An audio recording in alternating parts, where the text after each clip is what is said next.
The enemy has pulled out all the stops to try to destroy the family for a very long time. That's why the American Family Association stands boldly in the gap to protect and strengthen this God-breathed institution. Visit afa.net today and discover the resources available for you and your family. And if you would, please take a minute to show your support. That's afa.net. This is American Family Radio, a listener-supported ministry of the American Family Association.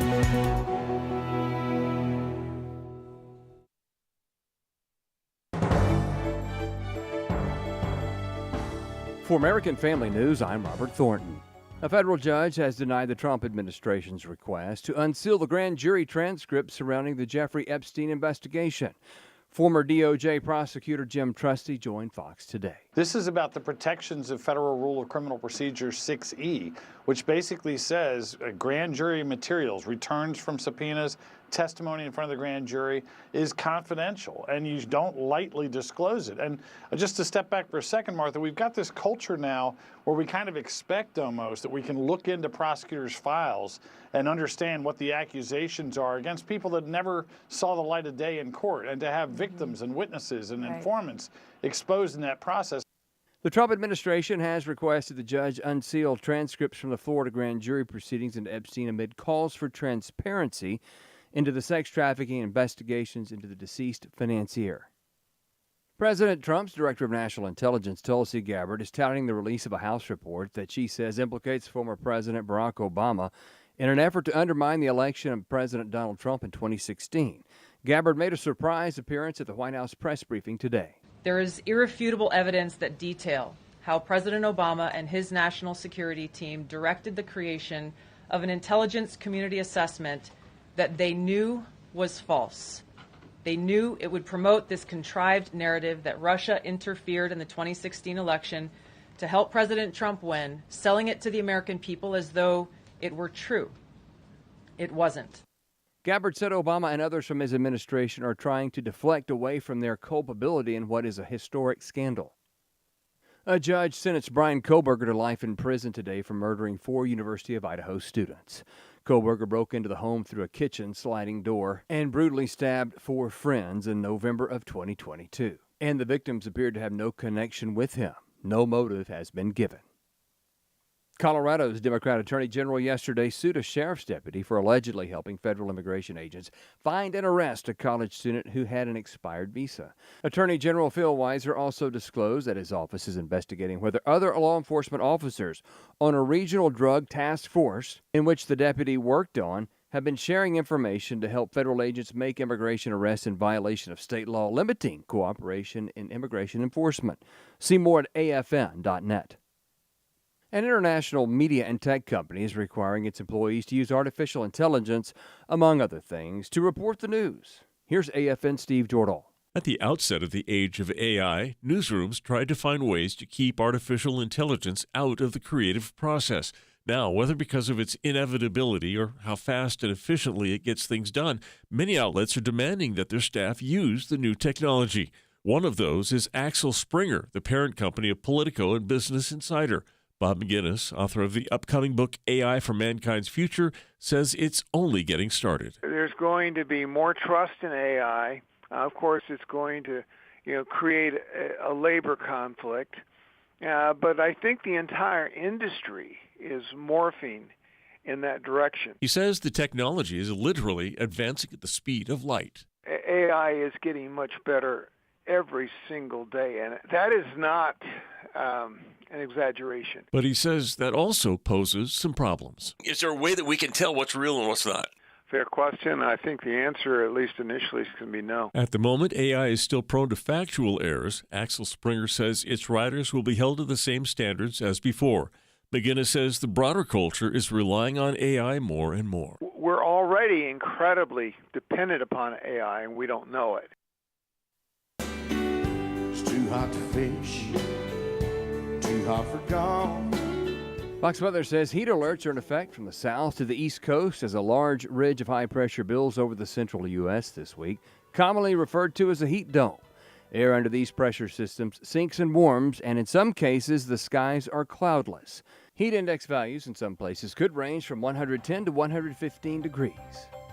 See more news at afn.net. Names matter. Names are personal. Arguably, this is where personal relationship begins, and nowhere is that more true than the moment God reveals His name. I'm David Wolin, inviting you to join me and special guest Dr. Eric Tanis for a new Haven Today series called The Names of God. Haven Today, weekday mornings at 4:30 Central on American Family Radio. Listen online at afr.net. Darkness is not an affirmative force. It simply reoccupies the space vacated by the light. This is the Hamilton Corner on American Family Radio. It should be uncomfortable for a believer to live as a hypocrite. Delivering people out of the bondage of mainstream media and the philosophies of this world. God has called you and me to be His ambassadors, even in this dark moment. Let's not miss our moment. And now, the Hamilton Corner. Welcome to the program. Alex McFarland here. Very honored to be sitting in on the Hamilton Corner for attorney, pastor, broadcaster Abe Hamilton III. And if you recognize my voice, it might be from a show called Exploring the Word, which is heard daily on the American Family Radio Network, now in its 15th year. To God be the glory. But I'm very honored to be with you tonight. We have a great show. There's a lot going on in the news, not the least of which is news about allegedly the Obama administration and the Obama DOJ was harnessed to craft and promote the hoax of the Russian collusion that Donald Trump was using Russian operatives to try and prevail in the 2016 election. We'll talk about that. And the what are the likelihoods of prosecution of past well-known leaders, even a past president, perhaps facing charges over the Russian hoax and other things. But we're going to have a couple of guests, both of whom are attorneys. The first is a longtime friend and colleague, Richard Harris. You've heard him on Truth and Liberty, which is just a growing show that God has used in so many ways. He and I have taught together at Charis Bible College and shared the stage at a couple of places around the nation, like the Pray, Vote, Stand event with Tony Perkins in Washington. But he's a trusted voice on legal and political matters and a lot of other things as well. But attorney Richard Harris, welcome to the American Family Radio Network. Hey, Alex, it's great to be with you. Thanks for having me on. Well, it's good to be with you. You know, I know our time is limited, and I want to dive into some headlines and issues. But sure. Before we do, just tell us about your ministries and Truth and Liberty, and bring people up to speed on all that God is doing through your work. Wow. Well, absolutely, man. It's just we've got our plate is full here at Andrew Womack Ministries. You know, it's amazing all the great things that God is doing. You know, Truth and Liberty is the arm of Andrew Womack Ministries, Alex, you know this, that is the cultural and political outreach arm. So our mission is to unify, and activate and mobilize the church to stand for truth in the public square. So we do that with our own twice a week program, which you host sometimes, as well as me and others. And we provide resources to the church via our website and through various forms of digital media and engagement, and collaborate with other organizations. You know, there's so many great organizations out there. The problem we've got on the right is that the left hand doesn't know what the right's doing. So many groups not working together, and we aim to change that. So a lot of great things happening. Our conference is coming up September 11th through the 13th in Woodland Park, and the annual Truth and Liberty Conference. And Charlie Kirk is going to be one of our speakers, so we're very excited about that. Everybody can register to attend the free event on our website at truthandliberty.net, and it's going to be a great time. Amen. I've got Charlie Kirk coming to Myrtle Beach, South Carolina, August 21 for a one-night speech that he'll be bringing, and he and I will be doing some Q&A with the audience. So Charlie Kirk is a powerhouse. You know, in the 2024 election, they said that unprecedented numbers of young adults voted and voted Republican. And Mm-hmm. Richard, I think Charlie Kirk was a big reason that a lot of young people have gotten on the conservative political movement. I think that's absolutely right. There's no question in my mind about that. He's drawing crowds on college campuses that are just kind of mind-blowing. College students lined up as far as the eye can see just to get to hear him, number one, but some of them to get a chance at the microphone. Mm-hmm. And he came out here last year in October, and we had a thing called Freedom Night with Charlie Kirk, and it was some of the highest online views that we've ever seen. In fact, it may have been the highest. One of the videos went viral, and so yeah, he's just. I think he's called of God to do what he's doing, and it's part of the Great Awakening that's happening as God's using him to open the minds of young people to the woke mind virus, if you will, Yes. to the truth, and other things. So we're really thankful for him and his ministry. I've got to say this, and then we'll segue into some headlines. But last summer, I had the great privilege of being at the Republican National Convention in Milwaukee. But what was going on, probably 250, 275 teenagers that were mostly the children of delegates to the convention. Charlie Kirk and I spoke to them, and I mean, I knew who he was. I'd watched tons of his videos that were largely political. But when we were, for a couple of days, I was teaching biblical worldview to these teenagers. And again, most of the kids, their parents were like delegates. But I heard Charlie Kirk in multiple sessions teaching the Bible. And I want to tell you, he is a deep Christian thinker and a very godly man. And just hearing what he was imparting to the teenagers, I mean, it was not at all political. It was discipleship. I have so much respect for him. And so, folks, if you're not completely familiar with who Charlie Kirk is, if you're out west and you can go to Richard's event, give us the dates of your. I've been. It's excellent, folks. The Truth and Liberty Conference. When is that again, Richard? Yeah, thanks, Alex. It's September 11th through the 13th. We always have it as close as we can to the 9/11 remembrance, to 9/11. So September 11th through the 13th, we'll have a live dramatic performance on Saturday morning. We are going to actually have Pastor Lorenzo Sewell, who was the African-American pastor that prayed at Donald Trump's inauguration. He's going to be with us. And then also wanted to mention, we're going to have the candidates for governor for the state of Colorado we're going to have a candidate forum on Saturday afternoon. I'll be speaking. Andrew Womack will be speaking. It's going to be a great time. Sure. Well, hey, I want to ask you something because even as we're speaking, there are breaking headlines about Russiagate evidence, quote, directly points to Obama, the DOJ, that was kind of leveraged in ways that have, quote, criminal implications. First of all, Attorney Richard Harris, talk about, when we hear this phrase, the weaponization of the Department of Justice. What does that actually mean, the weaponization of the DOJ? Richard, help us weigh in on this. Well, let me begin by saying that, under our Republican small r form of government, the American system is built on a concept called the rule of law, Alex, you know this. And the rule of law is the idea that the law exists separately from the people who are making the laws and from the people who are enforcing the laws. And that we have a loyalty to the law and a duty to enforce it and apply it impartially. That it applies without regard to a person's position, status, political party, wealth, name, religion, any of these kinds of things, because we are all equal under the law.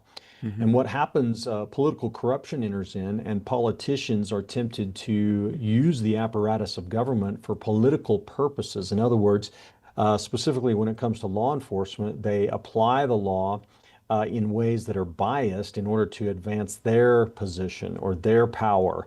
And in the case of Joe Biden, in my opinion, it's probably the worst politicization of law enforcement that this country has ever seen, as he used the apparatus of federal law enforcement, the Justice Department, the FBI, and even the intelligence agencies, he and Barack Obama both, to pursue and punish political opponents, primarily Donald Trump, but also his supporters. And that is a recipe for disaster. A republic cannot exist under those conditions. This is what banana republics are made of. It's what tyrants do, and it is a direct threat to democracy and our Republican way of government. So, really terrible what happened under the Biden administration. Yeah, and and I don't want to deviate from that topic, but also just my heart has been heavy in recent weeks about hearing about the just open accessibility of the auto pen. That you'll remember in the last months of Biden's administration, there were so many executive orders and pardons. I mean, talking about the rule of law, pardons for past crimes and any future possible crimes that may or may not be. I mean, is it even legally coherent to pardon somebody for whatever they might or might not do in the future? I mean, that's only liberal, woke progressives could even think of such a thing, Alex. It's never been done before. Clearly, it's not. I think you could say it was not within the intention of the founding fathers when they gave the president the power to pardon future offenses. That's called a carte blanche to commit a crime. That's not a pardon. Yeah. That's just insane. I mean, we don't prosecute people for crimes that haven't been committed yet. How can we pardon them for crimes which haven't been committed Thank yet? you. Thank you. That brilliant. Yeah, it's just insane. The other thing, the bigger issues the though rule, is the unauthorized use of the auto pen. So yeah, I mean, do you think will we ever know how many different people used the auto pen during Biden's time in office? Well, we might get a pretty good sense of it, Alex. Donald Trump has assigned a team to investigate that, and they are reviewing, according to the administration, they're reviewing just about every record generated by the Biden administration using the auto pen. The Heritage Foundation has done a study and issued a memo on this. This is what got the ball rolling, where they're comparing different signatures. You can tell when Joe Biden actually signed it, what we call a wet signature, and where the auto pen was used. And there's two different auto pen machines, I suppose, and we can even tell the difference between the two.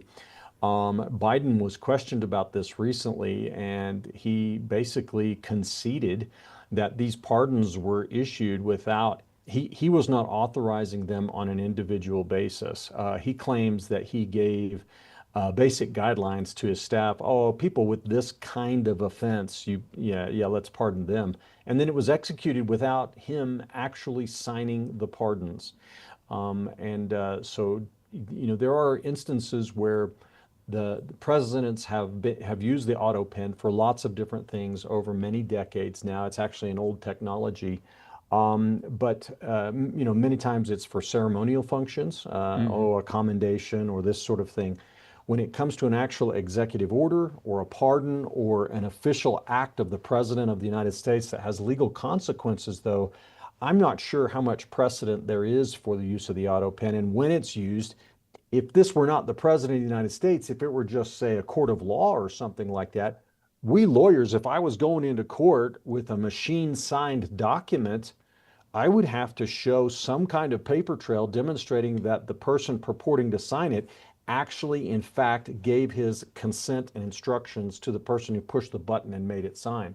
It's like if you've ever used an e-signature thing, DocuSign or one of these platforms online, you have to authorize it. It's not valid if someone does it without your knowledge or without your direct instructions. And that's what we're facing at the highest level of our government. It's absolutely amazing what's happened. Have you heard about the Biden Act? There's legislation coming down the pipe. It's called the Biden Act, which would really rein in and put some heavy protocols and parameters around the use of an auto pen. I had not heard that. That's probably a good idea, though. Yeah, I mean, what a legacy. I mean, a former president, that something to ostensibly curtail abuse and dishonesty, the Biden Act. I mean, that's things that are really malfeasances are the legacy to which his name will be attached. Yeah, and it's a shame, isn't it? Yeah, it is. Richard Harris, attorney, the face and the voice of Truth and Liberty, a longtime friend and colleague. Can you stay with us for part of the next segment there, Richard? Sure, absolutely. Thank you.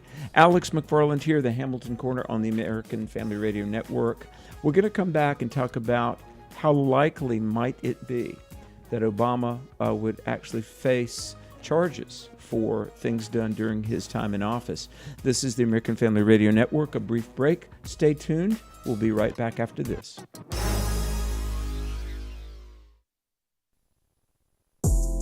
A Discipleship Minute with Joseph Parker.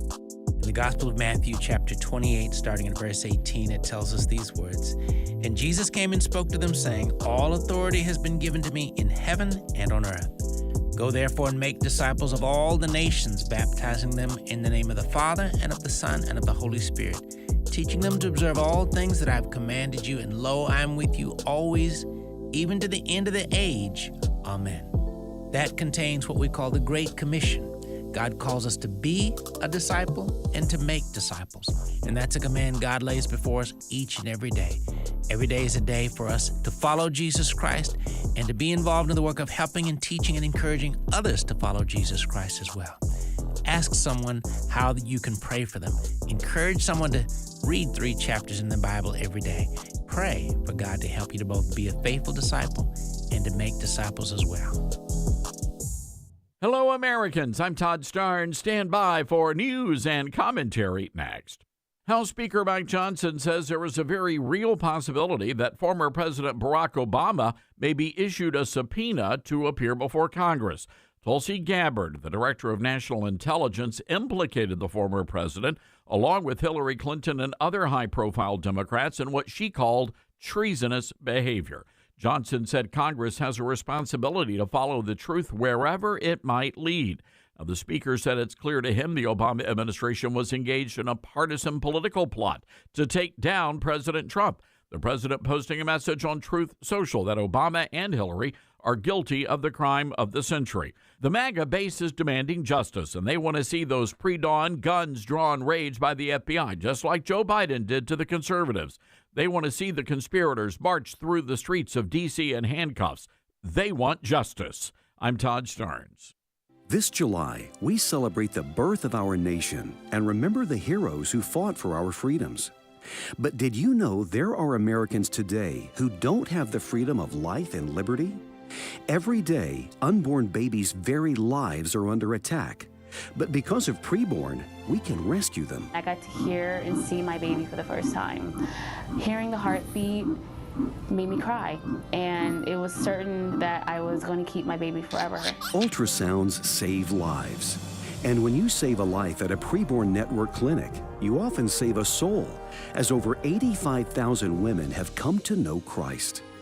To learn more about preborn's life-saving work, call pound 250 and say the keyword baby. That's pound 250 baby. Or visit preborn.com/AFR. That's preborn.com/AFR. All gifts are tax deductible. Your love can save a life.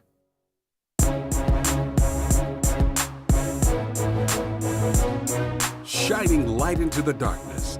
This is the Hamilton Corner on American Family Radio. Welcome back to the program. We're continuing our conversation with attorney, pastor, broadcaster Richard Harris. And later on in the show, we're going to speak with attorney Jason Sullivan of the Gateway Pundit. So stay tuned. But right now, Richard Harris, it seems, I'm just going to say this, and it won't be smooth or elegant, but it seems like a lot of the people on the left are impervious to prosecution for crimes that they are alleged to have committed. And I think about the Clintons. I think about, the Clintons, for all the decades that America has known about Bill and Hillary Clinton, there have been insinuation of crimes. And Hillary Clinton, when she was Secretary of State, at one point was said to have had a housekeeper go out and make copies of classified documents. I mean, there's a hard drive that was taken out of, White House premises, and so it was the security of which was compromised. And then I think about Nancy Pelosi, that she and her husband were accused of, routinely doing insider trading that gave them many millions of dollars, and then she would legislate, based on what was good for her own stock portfolio, just things like this. And so today, the idea that because of the Russiagate hoax, former President Obama might face charges. I guess my question would be, what is the likelihood that actual crimes were committed and are actually chargeable and prosecutable? Because it seems like those on the left never, ever have a day of reckoning. It does feel that way, doesn't it? There are times when we see politicians prosecuted. There was Senator Bob Menendez in New Jersey, who's been convicted now. And you might remember Rob Blagojevich, or however you say his name. I remember, yes. Yeah, governor of Illinois, I think it was. And so Blago, they called him. Yeah, and at times we do see this happen, but it's probably not often enough that we see this. Now, at the very highest level of government, the president, I think we have historically, as a nation, been very hesitant to go there, and I think it's a pretty good reason. And the reason is that you don't want an incoming president turning and prosecuting the outgoing president, because, again, back to this banana republic thing, the appearance of that you're doing it for political reasons, to eliminate a political opponent, to silence the opposition. This just feels like things that undemocratic, unfree nations do. You remember when Trump was running in 2016, and he had the famous line during the debate with Hillary Clinton where he said, you'll be in jail. And then he won the election, and nothing ever happened over those the server where she had 30,000 emails. And I think a lot of conservatives really were disappointed in that. We thought that he might do something, but I don't know why he didn't, but I suspect it was in part because we don't want the appearance of the politicization of law enforcement, so we're going to let it slide. It could also be that when it comes to actions of a political officer in the course and scope of their performance of their duties, they have levels of immunity from personal liability for these things. Even though it may be a breach of standards, is it a crime for them if they didn't profit, personally from it, and so on? So we have to look at each case on its own. In the Barack Obama situation, this is absolutely, I think, a bombshell, what's happened with Tulsi Gabbard referring the matter over for criminal charges. And I believe it should happen, but I'm going to hedge my bet a little bit, Alex, because taking on the former very popular president of the United States in a criminal prosecution has a real chance of tearing the nation apart. We're already divided enough, and it would be just an incredible thing to happen if Barack Obama were put on trial. I have no doubt that he did it. I have no doubt that he acted improperly and illegally. I think it might be hard to make the charges stick, honestly, though, because he's so adept and skillful at hiding his actions and having underlings do it. But somebody needs to pay the price for that, because it was just the worst possible thing that you could do. And we need to draw a line in the sand and say we're not going to tolerate this as a country. So I do hope something happens from it. I just don't look forward to the process. Yeah, and I'm with you that it would be incredibly divisive, wouldn't it? Yes, it would. Yeah, I think especially for Black Americans, many Black Americans who really looked up to Obama as a hero and so forth, and that this would be a white president going after the only black president in the United States, and it'll be politicized. And I have a hard time imagining Donald Trump winning that PR war. I honestly do. You're right. So you're right. I know time fleets away, and I want to thank you for being with us. Briefly, on a good note, last week it was announced in the news that the IRS has new protocols that it would enable ministers, churches, and ministries to, yes, endorse political candidates. So I guess I have a twofold question.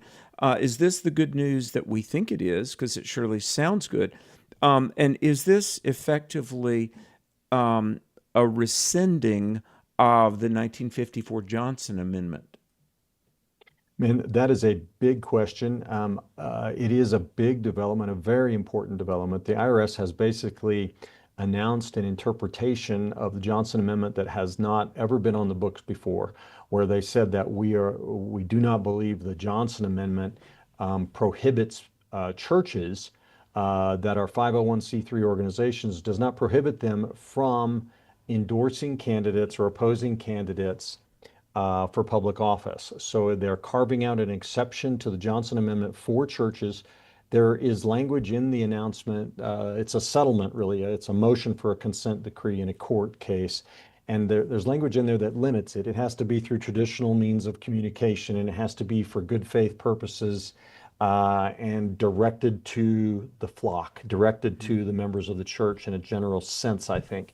So we don't know what all those limitations mean in a practical sense. That's going to have to be flushed out. But what we do know is that pastors no longer have to be afraid of the church losing its 501c3 status if they stand up and preach a strong sermon on politics, and they can talk about anything they want. It's full game now for pastors to endorse, to oppose, to talk about any issue whatsoever, to talk about any legislation, to really get down in there and help the church understand biblical values as it applies to political issues and candidates. So as I like to say now, pastors, you have no more excuse. You got to go for it. You got to stand up and speak the truth with boldness. Amen. Amen. Well, Richard Harris, we certainly appreciate you. You are the personification of that. And give the website for Truth and Liberty, if you would. Sure, brother. It's truthandliberty.net. Truthandliberty.net. Well, listen, let's converse again very soon. In the meantime, Godspeed, my friend. All right, we'll do. See you soon, Alex. Ditto. Alex McFarland here, and we're going to segue and visit with attorney Jason Sullivan. I do want to remind everybody that we have Charlie Kirk coming August 21 to Myrtle Beach, just one of the great resorts in America, so there's a lot to do here. But August 21, it's a Thursday night. There will be open forum Q&A. I'll be there, and Charlie Kirk is our guest. The website is alexmcfarland.com/conversations. It's part of our speaker series, Conversations That Matter. So please check it out and come if you can. But right now, I want to bring to the microphone Jason Sullivan. He's a contributor at large for the Gateway Pundit, and he is the publisher and the founder of Unleashed News, and he is just a great voice. And I want a lot of topics that I want to pick his brain about. But Jason Sullivan, thank you for holding, and welcome to the American Family Radio Network. Alex, what a pleasure to be on the American Family Network. This is a great honor for me, and I was glad that Jackie was able to put us together. Indeed. Hey, I want to, there's so many headlines and issues that I want your opinion on, but tell us about the work that you do and where we can find you online. That's wonderful. I appreciate that. And I do have to give you full disclosure. I believe that you announced me as an attorney. I am not an attorney. However, I did stay at Holiday Inn. Okay. I'm sorry, I must have gotten that wrong in the emails, but welcome. All good. All good. I do work for an attorney. I work for a Trump attorney. I work for a Trump attorney that has known President Trump, and they've been friends since age 14 when they were roommates together in military high school. So Peter Tickton, I work at the Tickton Law Group as the chief investigator for Peter Tickton, who I would dare to say is the chief civilian watch your back guy for President Trump. Mm-hmm. And so I had the great privilege and the honor to investigate multiple different cases. I was initially brought on board by the Trump legal team via Peter Tickton to help investigate what truly happened on January 6th. And we had a lot of eurekas throughout that process, of course. Yes. Later on, I was engaged by Lara Logan. If you know Lara Logan, she's a world-renowned, fearless reporter and journalist that has been behind enemy lines, literally with bullets whizzing past her head. I also helped her investigate January 6th as well. So that's kind of how I got involved with Peter Tickton and Lara in the beginning. Sure. I go way back, through open source intelligence back in all the way back to 2014, when I started using our techniques to help in federal level in elections. I cut my teeth providing information for a candidate who was running against Senator Al Franken, and we exposed and kind of opened up Pandora's box on him, and he's no longer in office. So that's how we cut our teeth. I cut my teeth. I really appreciate the work you're doing. Forgive me for interrupting there, Jason, but I so appreciate the work you're doing because really, and this is an understatement, the last 25, 30 years in American politics, left versus right, it has taken this kind of reconnaissance, intelligence, strategy, because it's not just simply true versus false. I mean, the left has become so engaged in malice and subterfuge to bring down their ideological opponents. I mean, it sounds like the Cold War all over again within the USA, doesn't it? Alex, we are indeed in a real live information war. I mean, that's the war that we are in. You might want to call it World War III. We are in a war. There is no question about that. And what really got me involved into the level and the depth where I currently am is along the way, building real-time social media intelligence tools that we were able to exploit online networks, including Twitter when it was Twitter, and being able to read real-time actionable insights to determine who was, on first, what was on second, good, bad, or ugly, friend or foe, which fights we need to be in now, which ones are the ones that actually matter, who are the key influencers that are responsible for driving the narrative on either side, who are the individuals that we want to recruit to help us amplify our messages on behalf of President Trump, who became President Trump in 2016. That's where I got involved behind the scenes in the 2016 campaign as well. I got to play a small role there, but we tipped the needle. And bottom line is, over the years, you start to identify as you're looking at, it's almost like the Matrix, right? You're looking at all these codes coming down and the streams coming down, and these are the people that are responsible for driving this. And, you start to identify their networks, and these are the people that they're coordinating with, and this is the verbiage that they're using, basically cut and paste so you can tag all of them together, who's working together, and you start to quickly identify information operations. And this is something I didn't even realize existed when I was green. Okay. Yeah. And so, especially, during the 2016 campaign, I started to identify information operations. And then that gave me the experience that I needed to be engaged by the Tickton Law Group, President Trump's legal team via Peter Tickton, to identify information operations that took place on January 6th. And there were information operations that were taking place on January 6th, people that were responsible for driving a narrative intentionally, systematically, strategically, to pin a narrative, a false narrative on President Trump that he was colluding to overthrow his own government. Let me jump in here for a second, and this is so important, folks. And we've got a brief break, but folks, we're talking with Jason Sullivan, and Jason, January 6th, the narrative crafted and hammered ad infinitum is that's just some of the mantras of the left, like healthcare is a right, climate action is essential, and one of the narratives has been our democracy is at risk, an existential threat to our democracy. First of all, we're not a democracy, people. We're a Judeo-Christian representative republic. We're a Judeo-Christian constitutional representative republic. But Jason Sullivan, when we come back, let's talk about the January 6th narrative and some of the mantras that the left just repeats over and over. Before we take a brief break, give us your website or websites to which you would refer us. I really appreciate that, Alex. I am a contributor at large for the Gateway Pundit. It is arguably the nation's largest grassroots conservative organization or publication.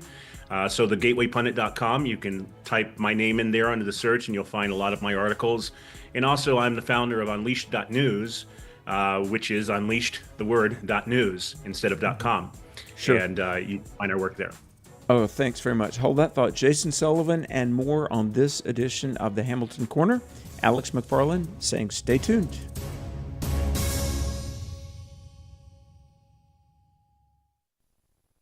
When you hear this is American Family News. You know what follows is the truth. Your news from a Christian perspective. Hundreds of teachers are going to have to walk into that school building and they are forced to swallow political ideology that in many cases violates their very faith and conscience. If you miss it at the top of the hour, American Family News podcasts are available at afn.net. And sign up for our daily news brief at afn.net. Hello, I'm Don Hawkins, here to tell you about Encouragement Live. 55 minutes of industrial-strength radio encouragement featuring resourceful guests, plus practical biblical insights to help you face life's challenges. We'll be taking your phone calls, so plan to join us for Encouragement Live, Saturdays at 7:05 p.m. Central, 8:05 p.m. Eastern, here on American Family Radio. John MacArthur. This is David Wheaton, host of The Christian Worldview. On Monday, July 14th, 2025, in Southern California, the soul and spirit of one of the great preachers ascended into heaven to meet the God he so faithfully served and proclaimed. His name was John MacArthur. Only a small fraction of the world would recognize the immense spiritual impact that MacArthur had on millions around the globe, growing believers deeper in their faith and urging non-believers to repent and believe in Christ through his preaching, books, seminary, university, radio program, and more.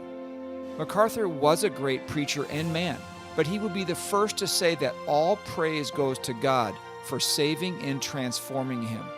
Hear part one of our program on John MacArthur at thechristianworldview.org, and then tune in this weekend for part two. Listen to The Christian Worldview with David Wheaton, Saturday mornings at 8 Central on American Family Radio. Hello, everybody. I'm Walker Wildman, Vice President here at American Family Association. Well, my brother Wesley and I were following in the footsteps of my dad, our dad, and my grandfather Don Wildman by leading tours to places of the Bible. And so this next March, we're going to be going to Greece and following the footsteps of Paul. So we're so very excited about this trip, and we'll hope you'll join us. Here's a couple of the places that we're going to visit. We're going to visit Philippi, Thessalonica, Corinth, and all the various Greek cities that you read about in the book of Acts and Paul's epistles. And so you can find the dates, locations, pricing, and much more over at wildmangroup.com. You can also find out more about my dad's trip and my mom over to Israel. They're going to be in Israel in March as well. These trips are back-to-back, and you can do both if you would like. All the information about Footsteps of Paul, Greece, Israel, all of these trips in March of 2026, just visit wildmangroup.com. Hey, if you've never heard of AFA Stream, let me tell you about it. It's video streaming that goes beyond just entertainment. Yeah, there are shorts and feature films for all ages, but they're all backed by scriptural themes. You'll also find resources to help you grow closer to God, along with documentaries like Culture Warrior, the story of Don Wildman and the founding of AFA. There's a lot of free content, but if you become a Great Commission partner, you'll unlock much more. Check it out today at stream.afa.net.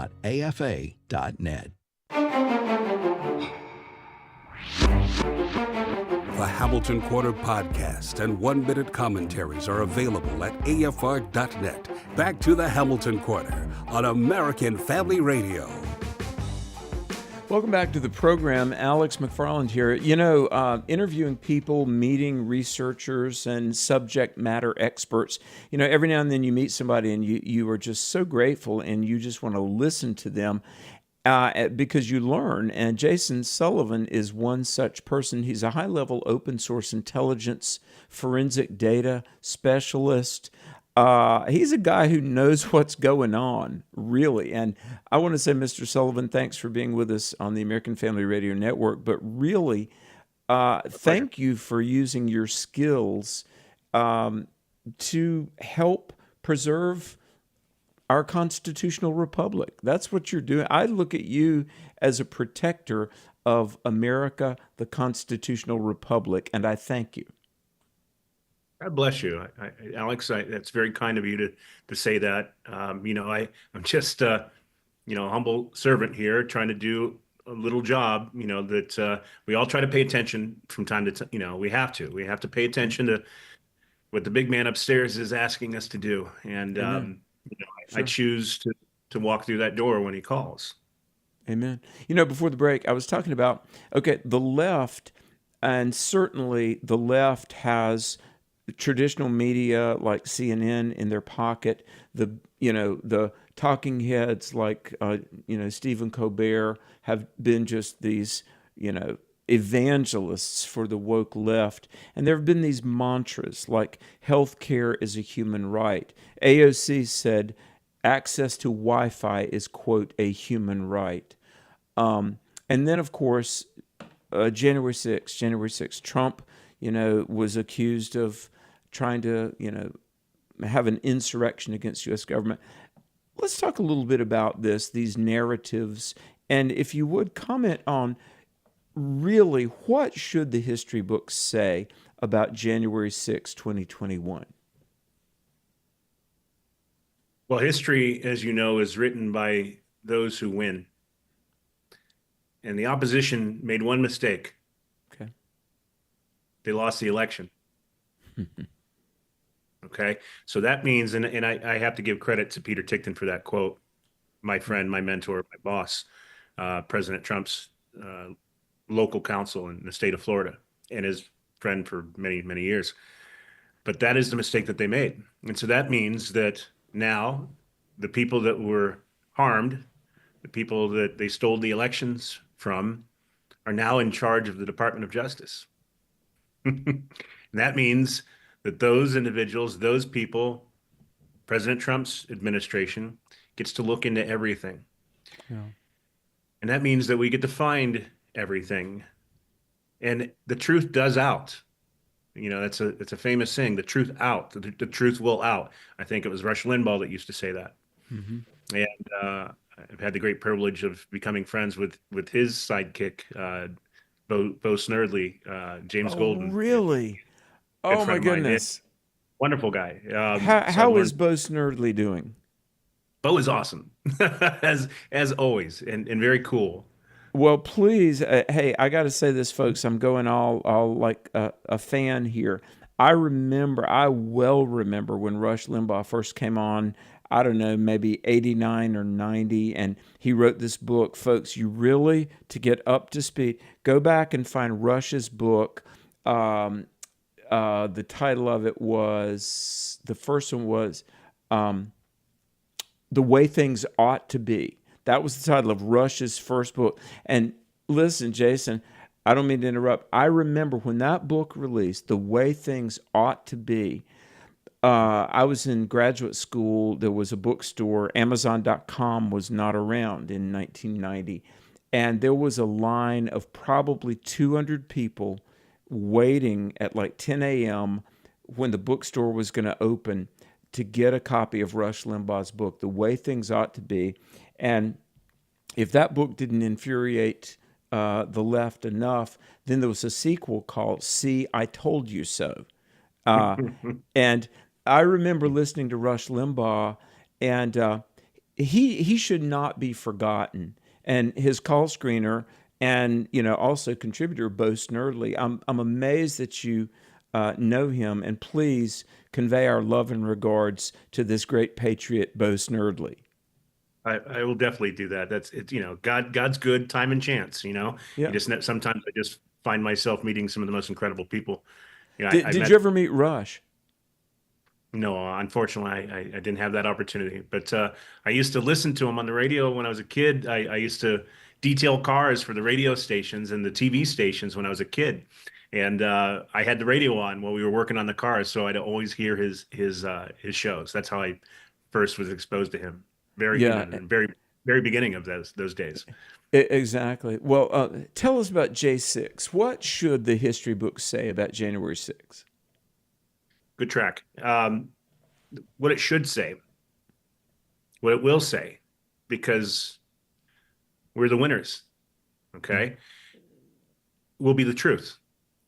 And the truth is that January 6th was a setup. And everybody in their heart of hearts, at least on our side and the conservative side of things, and people that have analytical way of thinking, that contemplate, that digest, that gnaw on facts, have known in our heart of hearts that there was something wrong here. That doesn't even begin to describe it. January 6th was intended to be the nail in the coffin for President Trump so that he could never, ever run for office ever again. That was the intent of January 6th, because they'd already stolen the election. And we do know for fact that they stole the election. That's all coming out. Look what Tulsi Gabbard has just recently come out with. She's giving, these are things that we already knew. We've known this the entire time. However, it takes time to investigate things. It takes time to dig and to call and to read through information and to analyze information, and beyond just information. I mean, you were talking, we ran facial recognition. There's teams of people that ran facial recognition on every individual that was in Washington, D.C. on January 6th in and around, the Capitol. And all of the, all the video hasn't yet still to this day been released regarding the closed circuit television, which is completely wired around the Capitol. For some reason, they don't want to release all of that. We know why. But there's a little thing called mobile devices. Now everybody can become a citizen journalist.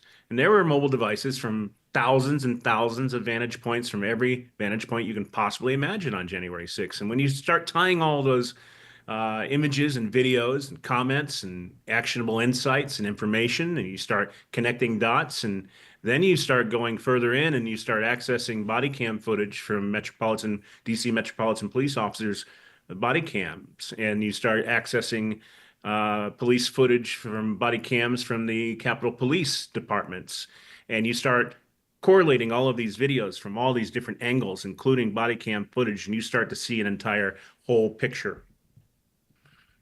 There's no question that this was set up, okay? Yeah. And we exposed through our investigations with the Tickton Law Group under the direct direction of the President of the United States. Peter Tickton was tapped personally by President Trump to run and spearhead the parallel investigation into what really happened on January 6th. And I had the great privilege of being that chief investigator by Peter's side. So there is a tremendous amount of information that was uncovered that will still be exposed as we hit the right timing along the way, everything sometimes. And then also Lara Logan, I have to, hats off to Lara Logan. I've never seen anybody with the drive and the commitment and just pure perseverance and absolute, void of fear. She did a tremendous job on her show, on her series, The Rest of the Story. And yours truly was also her chief investigator for about 5 of those episodes, all of them in which were revolved around the January 6th case. So you've got a lot of confidential human sources that were there, and we've exposed quite a few of them, named them, outed their names. Okay. And we also have undercover police officers from the Metropolitan Police Department that were there running undercover operations, and we got their body cam footage and we discovered what they were doing. And they were literally, we have incidences where these officers are literally physically pushing, ordering forcefully, and nudging and encouraging people to go up and into the Capitol. Oh, yeah. I have talked to people, Jason, in my travels as a speaker. Listen, in at least 3 or 4 states, I have met people, and this is so wild in America. Check this out. All right, people telling me things They happened to be in Washington the morning of January 6th. They were out taking a walk, and uniformed officers were urging them to go into the Capitol. Hey, come on, come on. And several people, it's funny, nervously, their eyes darting right and left as if they're in communist Russia, afraid they're going to be heard. And two men, I was at a major event a year ago on the East Coast. Two men were telling me that they were in Washington, D.C., and they got up and they're walking around. They were forcibly pushed with a crowd against their will, pushed into the Capitol, and they just in the nick of time were able to extricate themselves.